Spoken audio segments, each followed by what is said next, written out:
Are you prepared to suffer to save your son?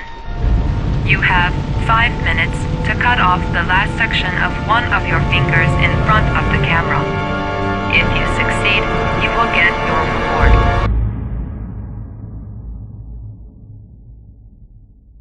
Agent Norman Jaden, FBI. Good evening. My name's Scott Shelby. I'm a private detective. I'm investigating the case of the origami killers. I'd like a room. Madison Page, 27, single. Ethan Mars has had psychological problems since his first son died. He is haunted by visions of drowning bodies. A few weeks ago, after one of our usual sessions, I found this on the floor. It must have fallen out of his pocket. Ash, I want you to assign every available man to finding Ethan Mars. I want you to keep an eye on the train stations, the airports, the bus terminals. I want every cop in the city on his ass, so that if he moves, we know about it.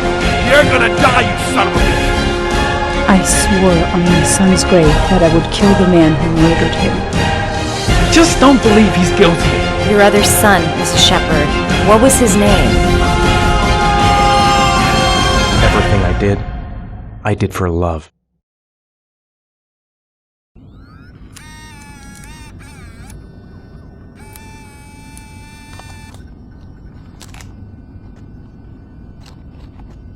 Go ahead, take a seat. Can you give me your name and your age, please? My name is Mary Smith. I'm 24. Have you ever taken any acting lessons, Mary? Not really. I couldn't afford it, but I watch a lot of films and I learn so much by watching them. Have you shot anything recently? I've had a few bit parts, little things here and there, nothing very serious for the moment. I'm always too tall, too short, wrong hair. There's always something wrong with me. Okay, have you learned your lines? Yes. Let's get started. Mark it, please. Casting Heavy Rain, actress Mary Smith, take 1. And action. The first time I saw you, I knew you were the one. I thought these things only happened in the movies, you know? Pounding heart, the sweaty hands, and the shaky legs. I was coming out of the theater, and it started pouring heavy rain, so there I was, soaking wet. Teeth chattering, freezing cold, and then you came up to me. You looked at me straight in the eyes, and you said, "Need an umbrella, miss?" You sent me flowers for weeks, and you said you'd love me forever. 3 months later, we were getting married. God, it sounds so stupid. It's such a corny romance. But real life, it never ends up being what you think it's going to be. You think it's going to be one big happy fairy tale. And then one day you wake up in an average little house, leading an average little life, and your real dreams are about paying the bills and maybe someday getting a bigger TV. And you realize that maybe that wasn't the life you were dreaming of. You realize maybe things could have been different. And maybe I actually could have lived with all of that, but then one day it all just stops. Starts with something small. A little lipstick on a collar. A few nights where you come home a bit late. At first I tell myself that I'm crazy, that you would never do such a thing. But just to ease my mind, one night I follow you as you leave the office. I follow you to the CD hotel where you meet the girl. And then my whole world falls apart.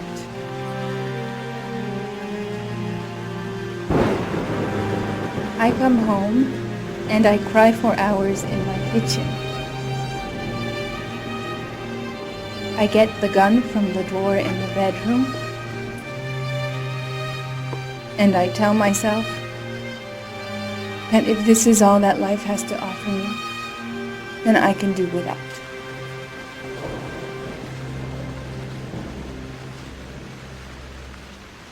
But then I change my mind. After all, I'm not the one who's cheating.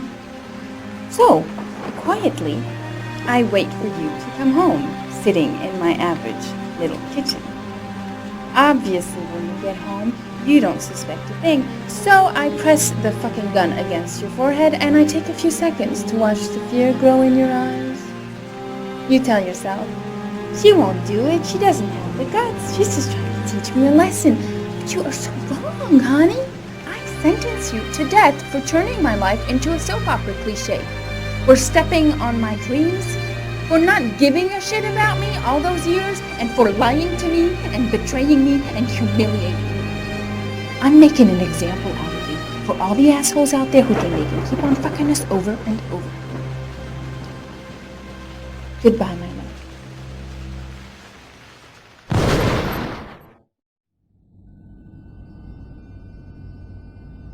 So, how was it? Very nice, very nice. You think I might stand a chance? Someone will get in touch with you and let you know. She wasn't too bad, huh? Doesn't matter, she's too tall for the part. Next!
FBI.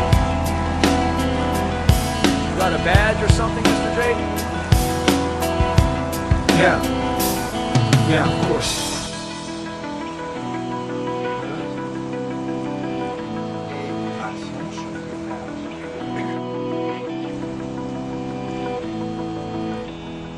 Check. You can pass.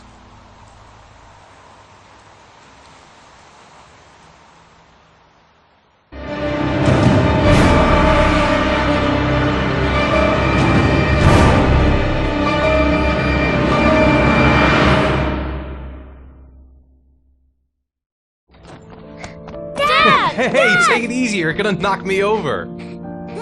So this is your big day, huh? Am I grown up now? 10 years old, that's not exactly grown up, but you're getting there. So, could you just give me a name for the camera? My name is Pascal Langdale. What is the text that was given to you? I have Norman Jayden and Ethan as well. Sean may be dead in a few hours.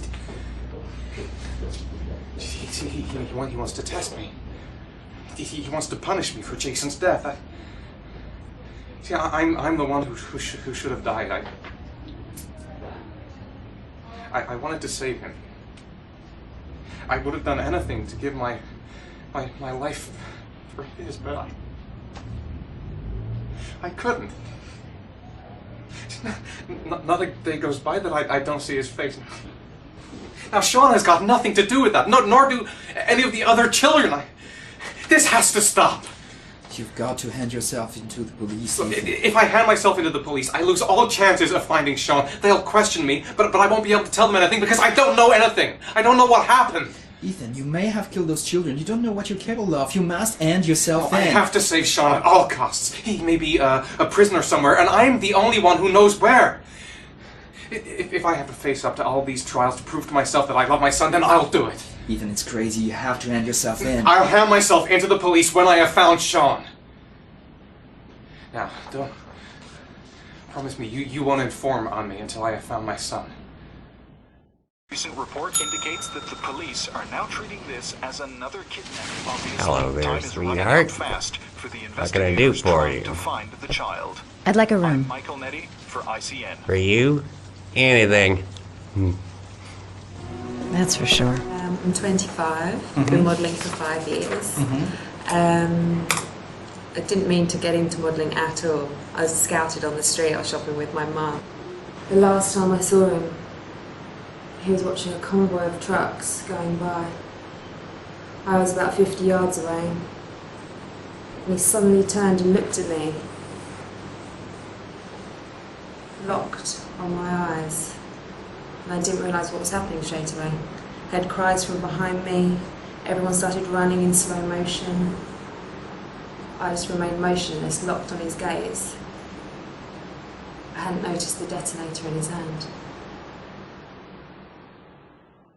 Your vast experience hasn't prevented 8 victims from being murdered. Fucking asshole!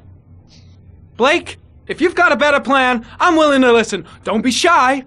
I'm all ears. Yeah, Leon Ockenden, PFD. Can you tell me a bit about what you've done recently?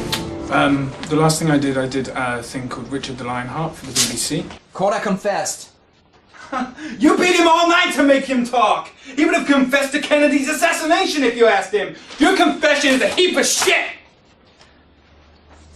Corder is not the origami killer. He's a sick child killer, but he has nothing to do with the disappearance of Sean Mars. We have lost time for nothing, and all this time it continues to rain. According to the weather forecast, we've got less than 12 hours before we reach 7 inches of rainfall, and we haven't the remotest idea where Sean Mars is. Excellent. I bought 10 minutes of your time, didn't I? All I ask is that you use that time to answer some questions. So, this is where you work? Disappointed?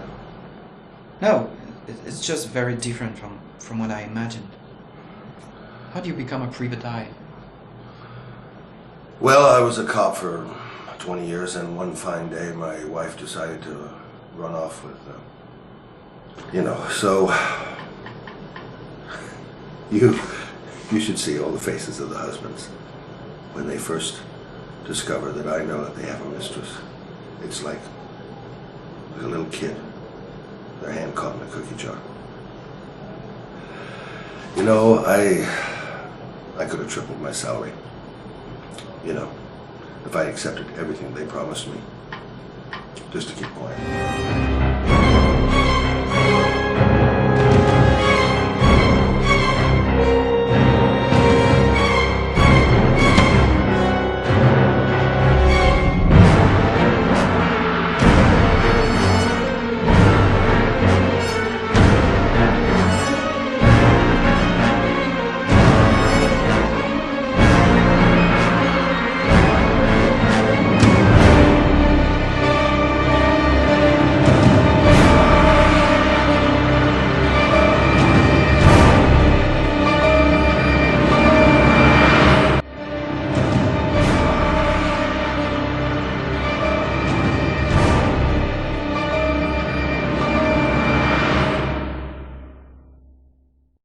In an experience like Heavy Rain, I believe the music plays a very, very important role, and we know that, but we rediscover that at each game. And actually, we believe that music is probably about 50%, if not more, of the impact of the images.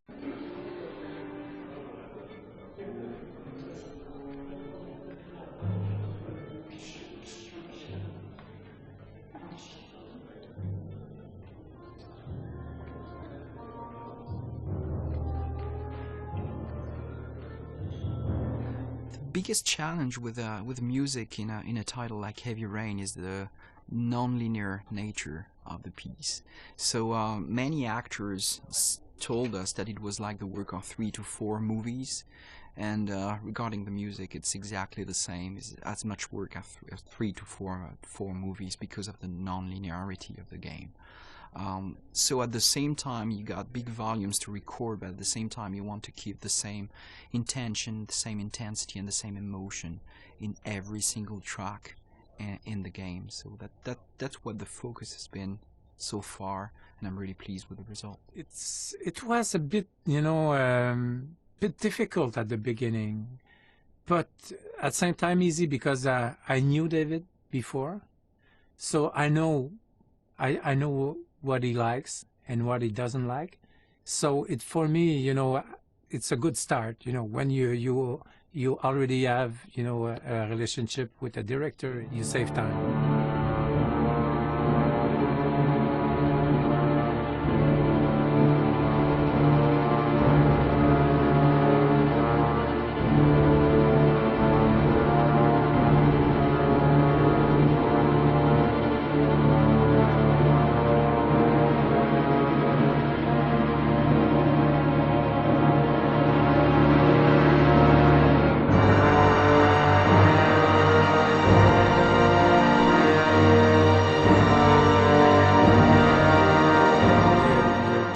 Not to build something that is not there. Everything is there. All the picture, all the details, all the faces, the emotion, the reaction of everybody. So you just have to work as a movie, to be there, just to maybe put a bit more focus about what you should expect on that scene or something like that. But I think in the music it's something, because for somebody sad it's something, for somebody else sad it's another thing. So it's very difficult that I would say, as Stravinsky said, that it's not really it's not you that you will express something by the music. It's the music itself that will express something. In a process like Heavy Rain, there are some milestone moments, and definitely being here at the Bay Road is one of them.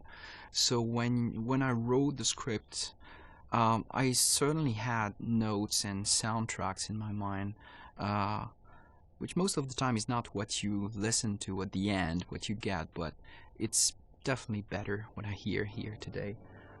With a real orchestra, and I think that it makes a huge difference to have real musicians and a real orchestra and real composer behind this game.